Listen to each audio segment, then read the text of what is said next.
Hi అండి. Welcome back to my channel Anu's kitchen and blogs అండి. ఈరోజు వీడియోలో వెనిలా ఐస్ క్రీమ్‌ని ఇంట్లో సింపుల్‌గా ఎలా తయారు చేసుకోవచ్చో ఈ వీడియోలో చూపించబోతున్నాను. చాలా టేస్టీగా ఉంటుందండి. పిల్లలైనా, పెద్దవాళ్ళైనా ఐస్ క్రీమ్ అంటే చాలా ఇష్టపడతారు కదా! ఎప్పుడూ బయట కొనడమే కాకుండా ఇలా ఇంట్లో ఒకసారి ట్రై చేసి చూడండి. చాలా టేస్టీగా వస్తుంది. ముందుగా స్టవ్ ఆన్ చేసుకొని ఒక గిన్నె పెట్టుకోవాలి. అందులోనికి ఫుల్ క్రీమ్ మిల్క్‌ని తీసుకోవాలి. నేనిక్కడ ఒక హాఫ్ లీటర్ తీసుకుంటున్నాను. మీరు కావాలంటే లీటర్ పాలను కూడా తీసుకోవచ్చండి.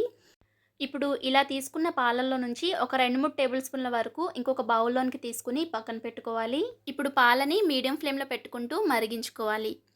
పైన మీగడ కడుతూ ఉంటుందండి. ఈ మీగడను కూడా ఇలా గరిటెతో తీసుకుని అంతా కలుపుకుంటూ మరిగించుకోవాలి. ఇప్పుడు ముందుగా తీసుకున్న పాలల్లోనికి ఒక 2 టేబుల్ స్పూన్ల కార్న్ ఫ్లోర్‌ని వేసుకోండి. మీ దగ్గర కార్న్ ఫ్లోర్ లేకపోతే ఒకవేళ కస్టర్డ్ పౌడర్ ఉన్నా కూడా తీసుకోవచ్చు. ఇలా కార్న్ ఫ్లోర్‌ని ఉండలేమీ లేకుండా పాలల్లోనికి బాగా కలిసేటట్టుగా స్పూన్‌తో బాగా మిక్స్ చేసుకోవాలి. ఇప్పుడు ఈ కార్న్ ఫ్లోర్ మిక్చర్‌ని పక్కన పెట్టుకోండి. ఇప్పుడు మన స్టవ్ మీద పాలు మరుగుతున్నాయో లేదో చూసుకుందాం. చూసారు కదా! మనకి పాలు కూడా చక్కగా పొంగొచ్చి ఈ విధంగా మరగడం స్టార్ట్ అయ్యాయి. ఇప్పుడు ఇందులోనికి ఒక పావు కప్పు పంచదారని వేసుకోండి. లేదా మీరు తినే స్వీట్‌నెస్‌కి తగ్గట్టుగా షుగర్‌ని వేసుకోవచ్చు. ఒక 5 టేబుల్ స్పూన్స్ అయితే కరెక్ట్‌గా సరిపోతుందండి. ఇప్పుడు ఇందులోనికి ఇలా పంచదార అంతా కూడా కరిగేంత వరకు కలుపుకుంటూ మరిగించుకోవాలి. ఈ పంచదార అంతా కూడా కరిగిపోయిన తర్వాత పాలల్లోనికి కార్న్‌ఫ్లోర్ వేసి కలిపాం కదా! ఈ పాలను కూడా ఇప్పుడు మరుగుతున్న పాలలోనికి వేసుకుంటూ మిక్స్ చేసుకోవాలి. ఇలా కార్న్‌ఫ్లోర్ పాలను వేసిన తర్వాత మనకి పాలనేవి కొంచెం చిక్కబడతాయండి. అలా వదిలేయకుండా ఒక 2, 3 నిమిషాల పాటు కలుపుకుంటూ ఉండాలి. లేదంటే ఉండలు కట్టేస్తూ ఉంటుంది. కార్న్‌ఫ్లోర్ వేసాం కాబట్టి. ఈ విధంగా చిక్కపడుతూ ఉంటాయి. ఒక 2, 3 నిమిషాల పాటు మరిగించుకుంటే సరిపోతుందండి. ఒక 2, 3 నిమిషాల తర్వాత పాలనేవి చక్కగా మరుగుతాయండి. ఇప్పుడు స్టవ్ ఆఫ్ చేసుకొని పక్కకు దించుకోవాలి. స్టవ్ ఆఫ్ చేసుకున్న తర్వాత ఇప్పుడు ఇందులోనికి ఒక హాఫ్ టీ స్పూన్ వరకు వెనిలా ఎసెన్స్‌ని వేసుకోవాలండి ఫ్లేవర్ కోసం. ఇలా వెనిలా ఎసెన్స్ వేసిన తర్వాత బాగా మిక్స్ చేసుకొని ఇప్పుడు వీటిని కంప్లీట్‌గా చల్లారనివ్వాలి. ఒక 15 నిమిషాల తర్వాత పాలు కంప్లీట్‌గా చల్లారిపోతాయండి. ఇప్పుడు పైన కూడా ఈ విధంగా థిక్‌గా మీగడనేది వస్తుంది. దీన్ని కూడా బాగా మిక్స్ చేసుకుంటూ కలుపుకోవాలి. ఇప్పుడు ఒక మిక్సీ జార్ తీసుకొని అందులోనికి చల్లారి పెట్టుకున్న ఈ పాలని వేసుకోవాలి. ఇలా వేసుకున్న తర్వాత దీనిపైన మూత పెట్టేసుకొని మనం ఒకేసారి ఎక్కువగా గ్రైండ్ చేయకుండా పల్స్ ఇస్తూ, ఆఫ్ చేస్తూ ఇవ్వాలండి. అలా అయితే మనకి ఐస్ క్రీమ్ అనేది చాలా సాఫ్ట్‌గా ఉంటుందనమాట.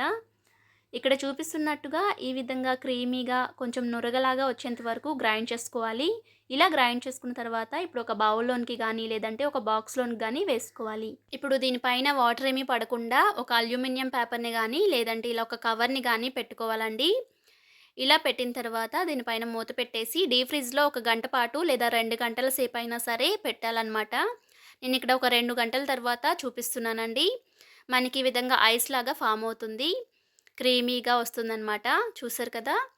ఇప్పుడు దీన్ని బాగా ఒకసారి మిక్స్ చేసుకోవాలండి. లేదంటే మీరు కావాలంటే మిక్సీలో గూడా గ్రైండ్ చేసుకోవచ్చు. నేనైతే ఇక్కడ ఈ విధంగా స్పూన్‌తో అయితే మిక్స్ చేస్తున్నాను.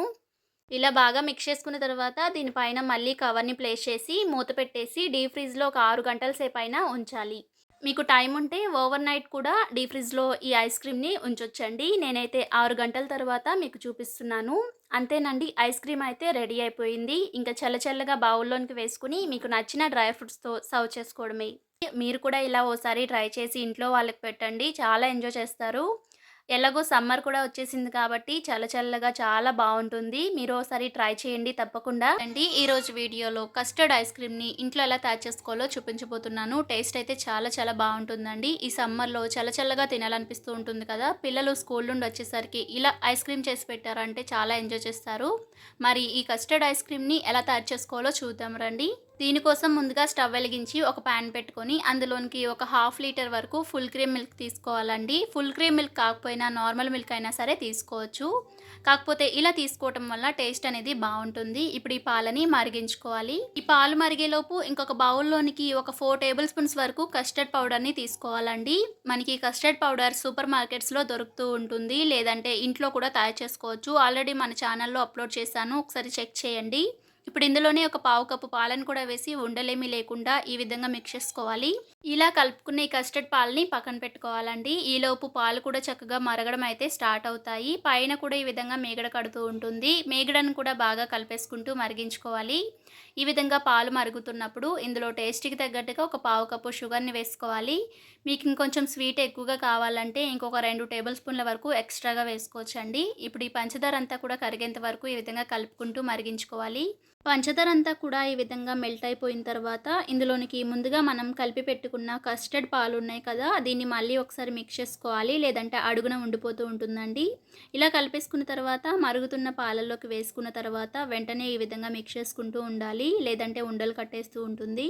ఇలా కంటిన్యూస్‌గా ఒక 5 నిమిషాల పాటు కలుపుతూ ఉంటే కొంచెం చిక్కబడుతూ ఉంటుంది. ఈ విధంగా ఉండలు కట్టకుండా ఈ విధంగా కలుపుతూ మరిగించుకోవాలి. ఇలా కొంచెం థిక్‌గా రెడీ అయిన తర్వాత స్టవ్ ఆఫ్ చేసేసి ఈ విధంగా ఒకసారి మిక్స్ చేసుకోవాలండి.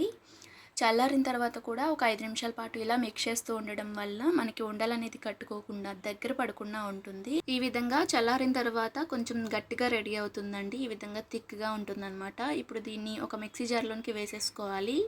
ఇలా వేసుకుని నొరగొచ్చేంత వరకు క్రీమీ టెక్స్చర్ వచ్చేంత వరకు గ్రైండ్ చేసుకోవాలి. ఇలా గ్రైండ్ చేసుకున్న తర్వాత ఒక బౌల్లోనికి కానీ లేదా ఇలా ఒక బాక్స్లోనికి కానీ వేసేసుకోవాలండి. ఇలా వేసిన తర్వాత దీనిపైన మూత పెట్టేసి డీప్ ఫ్రిడ్జ్లో ఓవర్ నైట్ అంతా కూడా స్టోర్ చేసుకోవాలి. మార్నింగ్ చూస్తే ఈ విధంగా మనకి ఐస్ లాగా రెడీ అవుతుందన్నమాట. అంతేనండి, మనకి కస్టర్డ్తో ఐస్ క్రీమ్ అయితే రెడీ అయిపోయింది. చాలా చాలా టేస్టీగా ఉంటుంది. ఇంకా సర్వింగ్ బౌల్లోనికి సర్వ్ చేసుకొని మీకు నచ్చిన డ్రై ఫ్రూట్స్తో సర్వ్ చేసుకున్నామంటే సూపర్గా ఉండే కస్టర్డ్ ఐస్ క్రీమ్ రెడీ అయిపోయింది. ఇంట్లోనే కస్టర్డ్ ఐస్ క్రీమ్ని ఎలా తయారు చేసుకోవాలో చూసారు కదా. మీరు కూడా ఒకసారి ట్రై చేసి ఎలా వచ్చిందో అనేది కామెంట్ సెక్షన్లో కామెంట్ చేయండి. వీడియో కనుక నచ్చితే లైక్ చేసి మీ ఫ్రెండ్స్ అండ్ ఫ్యామిలీ మెంబర్స్కి షేర్ చేయండి. ఇలాంటి మరెన్నో సింపుల్ క్విక్ టేస్టీ రెసిపీస్ కోసం మన ఛానల్ని సబ్స్క్రైబ్ చేసుకోండి. Thank you.